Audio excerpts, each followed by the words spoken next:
আগমনকালের প্রথম সপ্তাহ মঙ্গলবার। প্রথম পাঠ প্রবক্তা ঈশাইয়ার গ্রন্থ 11 অধ্যায় পদ সংখ্যা 1 থেকে 10। মুক্তিদাতার ওপর অধিষ্ঠিত থাকবে ঈশ্বরের আত্মিক প্রেরণা। তার স্থাপিত রাজ্য হবে শান্তি রাজ্য। সেদিন জেসে বংশের সেই মূল কাণ্ড থেকে বেরিয়ে আসবে একটি নতুন পল্লব।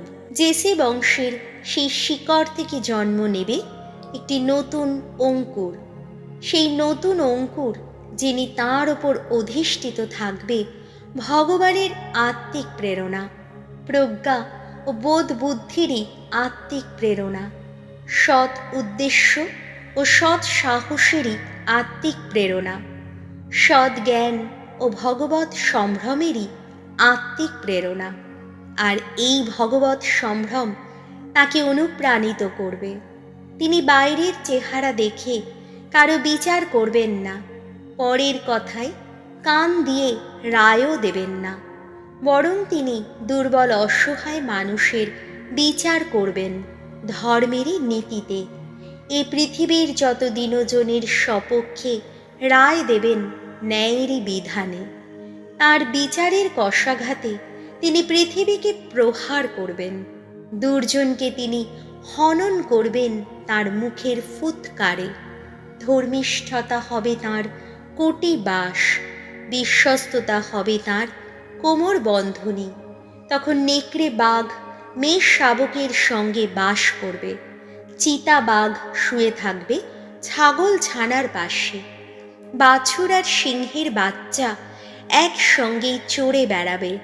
একটি ছোট্ট ছেলে তাদের পথ দেখিয়ে নিয়ে যাবে। গরু আর ভাল্লুক তখন মিলেমিশেই থাকবে, তাদের বাচ্চারাও পাশাপাশি শুয়ে থাকবে। সিংহ বিচলি খাবে বলদেরই মতো, দুধের শিশু তখন কেউটে সাপের গর্তের ওপর খেলা করবে। বাচ্চা ছেলেও চন্দ্রবোড়ার আস্তানার মধ্যে হাত ঢুকিয়ে দেবে। আমার পবিত্র পর্বতের কোথাও কেউ কোনো কিছুর ক্ষতি বা ধ্বংস করবেই না তখন, কেননা জলরাশি যেমন সমুদ্র গর্ভ সম্পূর্ণ ঢেকে রাখে, সমগ্র পৃথিবীও তেমনি ভগবৎ জ্ঞানে আপ্লুতই থাকবে। সেদিন জেসে বংশের সেই মূল শিকড় যিনি, তিনি সকল জাতির সামনে হয়ে দাঁড়াবেন সেই এক সংকেত নিশানেরই মতো। বিজাতীয়রা তখন তার সন্ধানে উন্মুখ হয়ে উঠবে, গৌরবে ভূষিত হবে তাঁর বাসভূমি। প্রভুর বাণী, শ্যাম সঙ্গীত, ধুয়ো। প্রভুর রাজ্য হবে ধর্মরাজ্য, শান্তি সেখানে থাকবে চিরকাল। হে ঈশ্বর, তোমার ন্যায় নিষ্ঠা জাগিয়ে তোলো এই রাজার অন্তরে, এই রাজপুত্রের অন্তরে তোমার ধর্মময়তা। তোমার জাতির মানুষকে তিনি যেন শাসন করেন ধর্মের নীতিতে, দুঃখী দরিদ্রের বিচার করেন যেন ন্যায়েরই বিধানে। ধুয়ো। প্রভুর রাজ্য হবে ধর্মরাজ্য, শান্তি সেখানে থাকবে চিরকাল। তাঁর রাজত্বকালে ন্যায় ধর্ম যেন হয় পূর্ণ বিকশিত। চন্দ্র যতদিন না নিরালোক হয়, ততদিন দেশে যেন পর্যাপ্ত সুখ শান্তি বিরাজিত থাকে। তার প্রভুত্ব যেন প্রসারিত হয় এক সাগর থেকে আর এক সাগরে, মহানদী থেকে পৃথিবীর প্রান্ত সীমায়। ধুয়ো। প্রভুর রাজ্য হবে ধর্মরাজ্য, শান্তি সেখানে থাকবে চিরকাল। তাঁর শরণাগত দরিদ্রকে তিনি তো করবেন উদ্ধার, অসহায় দুঃখী মানুষকে করবেন উদ্ধার। দুর্বল ও দরিদ্রের প্রতি সদয় হবেন তিনি, যত দরিদ্রের প্রাণ বাঁচাবেন তিনি। ধুয়ো।